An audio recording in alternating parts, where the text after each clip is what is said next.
Hello students, welcome again. तो आज के इस लेक्चर में मैं आपको स्ट्रक्चर्स का इंट्रोडक्शन दे रहा हूँ जो कि हमारे सी लैंग्वेज में यूज़ होते हैं। ठीक है स्टूडेंट्स, तो लेट अस स्टार्ट स्ट्रक्चर्स। ठीक है, तो अगर मैं स्ट्रक्चर्स की बात करना चाहूँ तो हम लोगों ने ये स्ट्रक्चर जो है इसको मैं कैसे डिफाइन करूँगा, ये होता क्या है स्ट्रक्चर। ठीक है, तो एक बात तो आप समझ जाओ कि जब सबसे पहली बार आपने स्ट्रक्चर्स के बारे में पढ़ा होगा तो इसको हमने स्टडी करा था कि स्ट्रक्चर जो है एक तरीके का यूजर डिफाइंड डाटा टाइप है। ठीक है, इसको एक्चुअली में कहीं पर आप देखोगे बुक्स में कहीं ना कहीं जब हमने डाटा टाइप्स को डिफरेंशिएट किया था तो डाटा टाइप्स को हमने तीन तरीके से डिवाइड किया था। ठीक है, first is called as fundamental या प्रिमिटिव डाटा टाइप्स, है ना, राइट।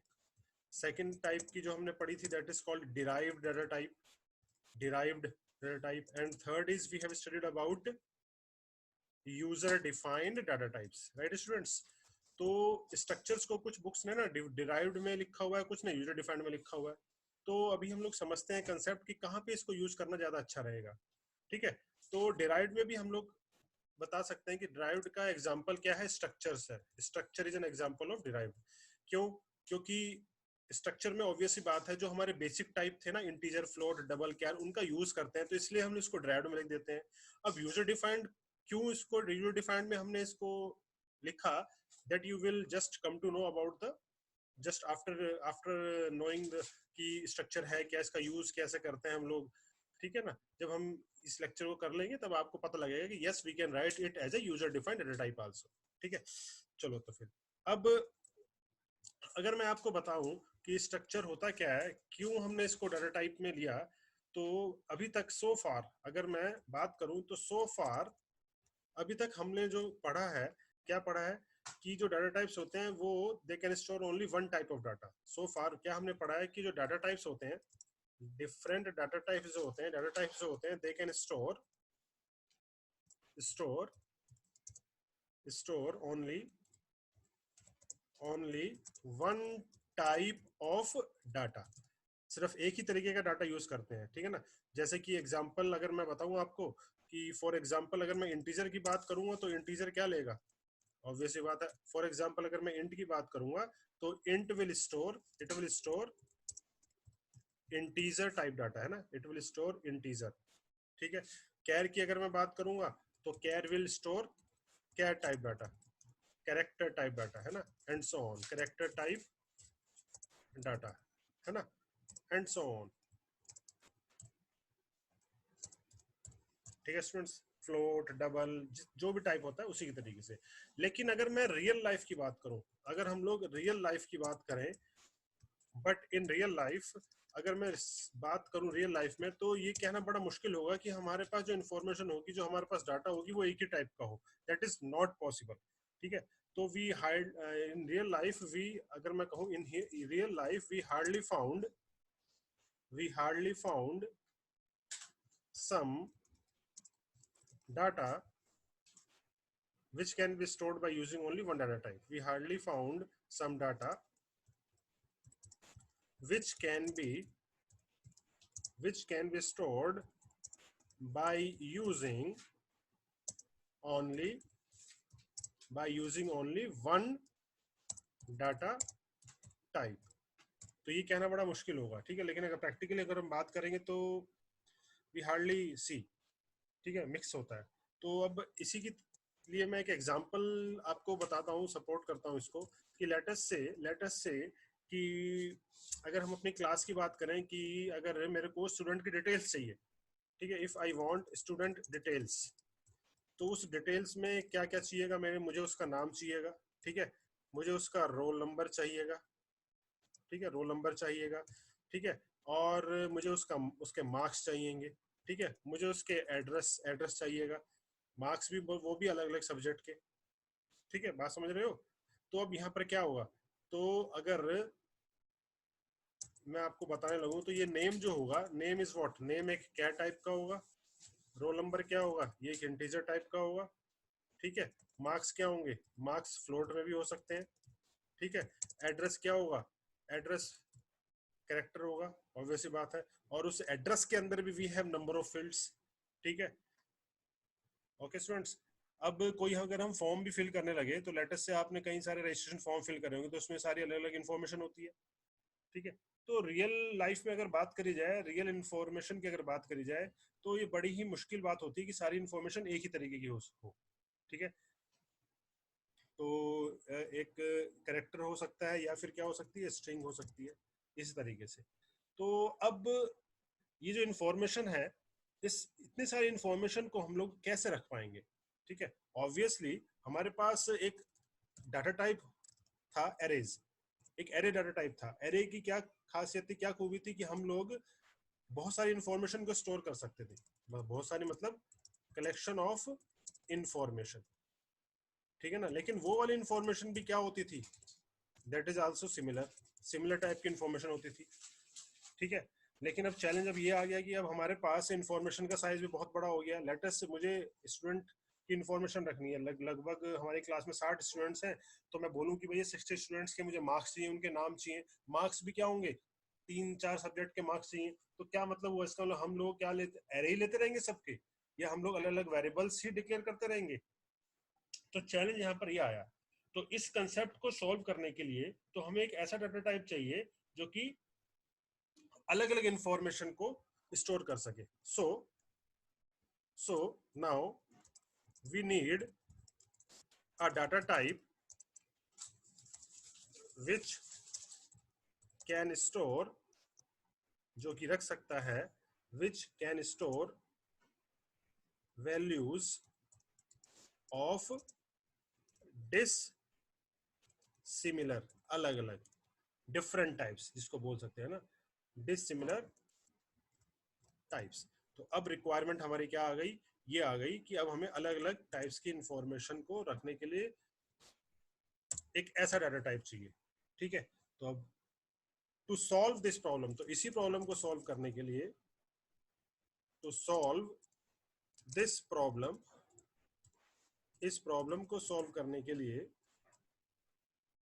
ठीक है, the concept of structure comes, the concept of structure comes, या इंट्रोड्यूस, इंट्रोड्यूस वर्ड ज्यादा सही रहेगा, इंट्रोड्यूस्ड, ठीक है बच्चों, बात समझ आई। तो टुडे जो है मैं अब आपको एक बेसिक इंट्रोडक्शन देने जा रहा हूँ इसका। The concept of structure was introduced, ठीक है। तो अब समझते हैं कि स्ट्रक्चर क्या है, ठीक है। तो अब समझे ना, अब यूजर को अपने हिसाब से जरूरत पड़ सकती है ना, बात समझ आई। कहीं पर स्टूडेंट डिटेल्स है, कहीं पे एम्प्लॉय डिटेल्स है, एक ईआरपी मैनेजमेंट सिस्टम क्रिएट करना है, तो अलग अलग रिक्वायरमेंट हो सकती है रियल वर्ल्ड सिनेरियो के हिसाब से। तो इसीलिए अगर मैं स्ट्रक्चर की बात करूं तो yes we can define it as a user defined data type. तो कह सकते हैं ना, तो it is a user defined data type. तो यूजर अपने रिक्वायरमेंट के हिसाब से यूज करेगा, ठीक है ना। User defined data type, it means it holds, अब ये क्या करेगा, it holds variables of different type, अलग अलग टाइप्स के, it hold variables of different types, ठीक है। It means different types. तो अब हम लोग क्या करेंगे, बेसिकली अगर मैं बोलूं इस बात को, जो स्ट्रक्चर है इसकी मदद से it gives common name to the to this collection, to this collection, इस कलेक्शन को एक कॉमन नेम देता है। इस कलेक्शन मतलब जो डिफरेंट टाइप्स की कलेक्शन है ना, डिफरेंट टाइप्स ऑफ डाटा है, इसको एक कॉमन नेम देता है, ठीक है ना। तो इसीलिए अब डेफिनेशन क्या आ सकती है, it is defined as collection of dissimilar data types, dissimilar data types elements, ठीक है बच्चों। ओके, बात समझ आ गई। तो इसको हम लोग सिंपली डेफिनेशन अब दे देते हैं as a collection of dissimilar data types. बात समझ आ गई बच्चों, एलिमेंट्स। ओके, चलो। तो अब हम लोग सीखने जा रहे हैं कि अब हम लोग कैसे इसको डिफाइन करेंगे, how we are going to define it, ठीक है। तो डिफाइन की अगर मैं बात करूं, defining a structure. Now I am going to defining a structure. कैसे करेंगे हम स्ट्रक्चर को डिफाइन, अब ये समझो आप, ठीक है। सी प्रोग्राम में जब हम इंप्लीमेंट करेंगे तो कैसे इसको हम लोग डिफाइन करेंगे, ठीक है। तो पहले डिफाइन करने के लिए मैं आपको एक एग्जांपल से आपको समझाता हूँ, फिर हम लोग उसका एक सिंटेक्स लिख सकते हैं, ठीक है। तो डिफाइन करने के लिए सबसे पहली बात जो यूज करनी है आपको, we will use struct keyword. Struct keyword का यूज करते हैं यहाँ पर, ओके। व्हाट द पॉइंट, कैसे करते हैं वो समझो। मैंने लिखा स्ट्रक्ट, ठीक है। उसके बाद मैं लिखता हूँ अपने स्ट्रक्चर का नाम लिखता हूँ। मैंने क्या नाम दे दिया स्ट्रक्चर को, स्टूडेंट दे दिया, ठीक है। लेट अस से कैर नेम होगा स्टूडेंट का, एक एरे बना दिया नाम के लिए, ठीक है। और क्या लिया था हमने, एक रोल नंबर होगा स्टूडेंट का, रोल नंबर इंटीजर टाइप की वैल्यू होगी, ठीक है। और एक मार्क्स करके ले लेते हैं, फ्लोट मार्क्स, ठीक है स्टूडेंट्स। तो लेट अस एज्यूम कि हमने ये फील्ड्स बना दिए, ठीक है। अब यहाँ पे समझो, तो मैंने यहाँ पर क्या बनाया, एक स्ट्रक्चर क्रिएट करा है। तो इस स्ट्रक्चर को, इसका सिंटेक्स कैसे होगा, अब ये देखो ध्यान दो। सबसे पहले क्या करते हैं हम लोग, ये कीवर्ड यूज करते हैं स्ट्रक्ट। तो कंपाइलर ये समझ जाएगा कि स्ट्रक्ट से हम लोग एक स्ट्रक्चर क्रिएट करने जा रहे हैं, एक डाटा टाइप क्रिएट करने जा रहे हैं अपने यूजर डिफाइंड। ये क्या होता है, this is called the name of a structure. ये नेम है, तो यहाँ पर हम लोग क्या देते हैं, स्ट्रक्चर का नाम देते हैं। क्या देते हैं यहाँ पर, here what I am giving the name of structure, ठीक है बच्चों। इसी को हम लोग क्या बोलते हैं, टैग नेम भी बोलते हैं। This is also called as tag name. Structure के नाम को टैग नेम भी बोलते हैं, ठीक है स्टूडेंट्स। अब यहाँ पर ये क्या करा हुआ है, व्हाट इज दिस, ये है मेंबर्स। इनको क्या बोलते हैं, मेंबर्स। ये वेरिएबल्स नहीं बोलोगे बच्चों, these are called as members, structure के मेंबर्स, ठीक है।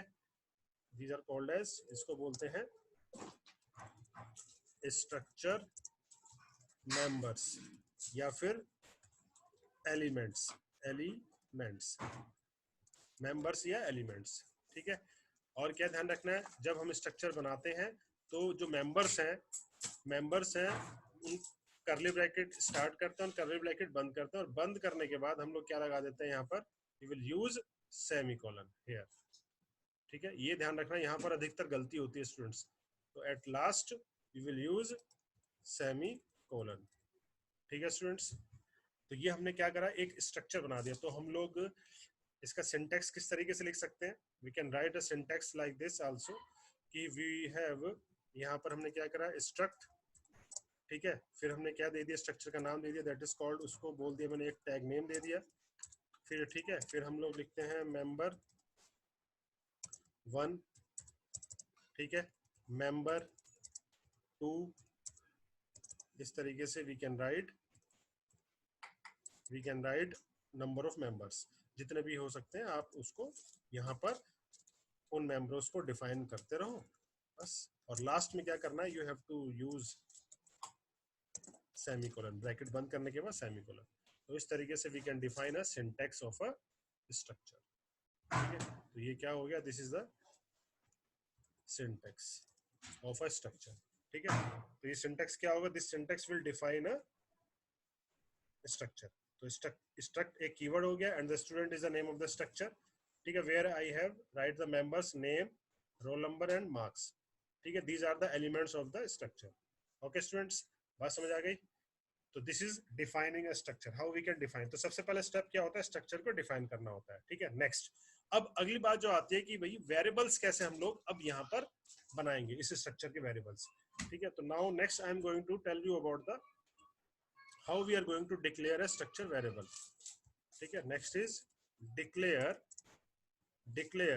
structure variable, declare structure variables, ठीक है। तो स्ट्रक्चर के वेरिएबल को डिक्लेयर करने के लिए सीधा सा तरीका है बच्चों, देखो यहाँ पर क्या करना है, मैं इसको बोल्ड कर देता हूँ, दिस इज ए हेडिंग, ठीक है।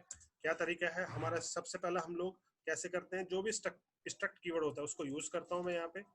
Struct keyword I have use here, control bold मैंने इसको हटाया, स्ट्रक्ट, ठीक है। स्ट्रक्ट नेम, नाम क्या है, STUDENT, स्टूडेंट, ठीक है। अब जितने वेरिएबल्स आप डिक्लेयर करना चाहो कर दो, S1 S2 S3 like this, ठीक है। जितने भी वेरिएबल्स आप डिक्लेयर करना चाहो यू कैन स्टार्ट डिक्लेयरिंग। तो ये S1 S2 and S3 are the student type variables, ठीक है, are called student type variables, ठीक है। इन वेरिएबल्स को हम लोग, जैसे हमने स्ट्रक्चर बनाया ना बच्चों, जब हम स्ट्रक्चर को डिफाइन करते हैं तो वहां पर जहां सेमीकोलन लगाते हैं ना लास्ट में, उसके पहले भी हम लोग क्या कर सकते हैं, इनको डिक्लेयर कर सकते हैं कुछ इस तरीके से। देखो यहाँ पर मैंने क्या किया था, एक स्ट्रक्ट नाम का वेरिएबल बनाया था जिसका नाम हमने क्या रख दिया था, स्टूडेंट, ये रखा था बच्चों, ठीक है। फिर हमने क्या किया था, एक कैर टाइप का एक मेंबर लिया था, नेम करके लिया था, यही लिया हुआ हमने लेफ्ट साइड में बच्चों, है ना, नेम करके। फिर हमने इंट रोल नंबर लिया था, रोल नंबर लिया था। फिर हमने क्या लिया था, एक फ्लोट मेंबर लिया था, मार्क्स, और ब्रैकेट को बंद किया था, कर्ली ब्रैकेट। अब कर्ली ब्रैकेट को बंद करने के बाद मैंने सेमीकोलन नहीं लगाया, मैं यहाँ पर भी उसको उन वेरिएबल्स को, अगर मुझे पता है कि कितने वेरिएबल्स मैं यूज कर रहा हूँ, मैं इस तरीके से भी कर सकता हूँ डिक्लेयर। ये दो तरीके होते हैं, ठीक है, या तो अलग से डिक्लेयर कर दो या इस तरीके से डिक्लेयर कर दो। ओके स्टूडेंट्स, बात समझ आई? तो इसको ऐसा समझो, इसको ऐसा समझो जैसे, जैसे मैंने यहाँ पर, हम लोग पहले क्या करते थे, एक वेरिएबल लेना, int a comma b comma c, इस तरीके से हम लोग वेरिएबल डिक्लेयर करते रहते थे ना बच्चों, राइट। तो यहाँ पर इसी तरीके से हमने एक टाइप क्रिएट कर दी है स्ट्रक्चर की हेल्प से, ठीक है। तो यहाँ पर ये जो इंट लिखा है ना, इस इंट को बिल्कुल ऐसा समझो जैसे हमने यहाँ पर क्या लिखा हुआ है, स्ट्रक्ट स्टूडेंट लिखा हुआ है, ये बिल्कुल सेम है, तो वो भी तो टाइप ही है ना बच्चों, दिस इज सेम। ओके, अब इंट के आगे क्या है, ए बी सी क्या है, ये वेरिएबल्स हैं किस टाइप के, इंटीजर टाइप के वेरिएबल्स हैं। तो ठीक उसी तरीके से S1 S2 S3 ये किस टाइप के वेरिएबल्स हैं, स्ट्रक्चर स्टूडेंट टाइप के वेरिएबल्स हैं। व्हाट द पॉइंट, समझे बच्चों, समझ आई? तो ऐसे हम लोग इनिशियलाइज कैसे करते हैं अब ये भी देखते हैं। अब यहाँ पर आप क्या करा करते थे, ए के अंदर वैल्यू डाल देते थे। यहीं पे जब मैं प्रोग्राम बना रहा हूँ, प्रोग्राम बनाते बनाते क्या करते थे, यहाँ पे इंट a इक्वल टू यहाँ पे 10 लिख देते थे, इस तरीके से हो गया इनिशियलाइजेशन। ठीक वही काम हम लोग यहाँ पर भी कर सकते हैं, ठीक है, वही काम हम लोग यहाँ पर भी कर सकते हैं। देखो कैसे कर सकते हैं, यहाँ पर समझो, जगह मैं क्लीन कर देता हूँ ताकि you will see how we can do like this. यहाँ पर भी कर सकते हैं, ठीक है। देखो यहाँ पर कैसे करेंगे डिक्लेयर, वो देखो। मैंने क्या करा, मैंने एक स्ट्रक्चर बनाया, लेटस से स्ट्रक्ट, एक नया एग्जांपल लेते हैं, लेटस स्ट्रक्ट बुक, ठीक है। एक नया स्ट्रक्चर बनाया, ठीक है, कैर नेम दिया, बुक का नाम होगा कुछ ना कुछ, ठीक है। फिर उसकी प्राइस होंगे, फ्लोट टाइप के मैंने क्या लिख दिया, प्राइस लिख दिया, कीमत उसकी क्या होगी, ठीक है। ऑथर का नाम होगा AUTHOR, ऑथर, ठीक है। लेटस से इस तरीके से, ठीक है। और उसमें बुक में कितने पेजेस हैं वो ले लेता हूँ, तो यहाँ पर मैं कुछ ये मेंबर्स यहाँ पर ले लेता हूँ, ठीक है स्टूडेंट्स, 4 मेंबर्स मैंने यहाँ पर ले लिए, तो एक स्ट्रक्चर बना दिया यहाँ पर, ठीक है। और उसको क्या कर दिया, यहाँ पर बंद कर दिया। बात समझ आई? ठीक है। अब मुझे क्या करना है, इस स्ट्रक्चर का मुझे क्या करना पड़ेगा, ये मेमोरी के अंदर कब जगह लेगा, जब मैं उसका वेरिएबल बनाऊंगा, ठीक है। तो जैसे मैंने वेरिएबल बनाया तब वैसे ही मेमोरी के अंदर ये स्ट्रक्चर जगह ले लेगा, ठीक है। वेरिएबल कैसे बनाऊंगा, STRUT स्ट्रक्ट लिखा, स्ट्रक्चर का नाम क्या है, बुक, लेटेस्ट से मैंने यहाँ पर क्या दे दिया, बुक 1, इस तरीके से। बात समझ आई बच्चों, बुक 1 कॉमा बुक 2, इस तरीके से। अब मुझे इनिशियलाइज करना है, तो इनिशियलाइज करते समय यहाँ पर भी लिख सकते हैं, इक्वल टू लिखा, ब्रैकेट खोला, ठीक है। पहला क्या है, करेक्टर नेम है, नेम बुक लिख देते हैं, लेटेस्ट से PPS is the name of the book, programming for problem solving, PPS book हो गई। दूसरा क्या है, प्राइस, उसकी कीमत लिख देते हैं। Let us say that the cost of that book is 190 rupees, या है ना 190.0, लाइक दैट। ठीक है, ठीक है जी, कॉमा। दूसरा मेंबर क्या है, ऑथर, ऑथर हम लोग लिख देते हैं लेट अस से कानेटकर।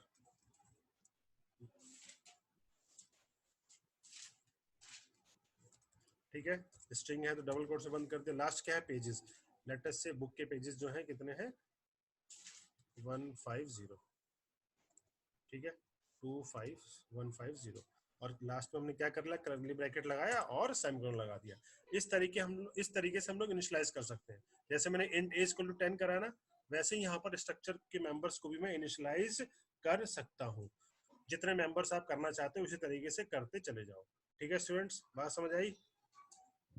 ठीक है, तो आज के इस लेक्चर में इतना ही मैं आपको बताता हूँ कि स्ट्रक्चर होता क्या है, उसको डिफाइन कैसे करते हैं, ठीक है, उसको डिक्लेयर कैसे करते हैं, और जब हम प्रोग्राम बना रहे हैं क्या उस समय वैल्यूज दे सकते हैं, yes we can give these values also.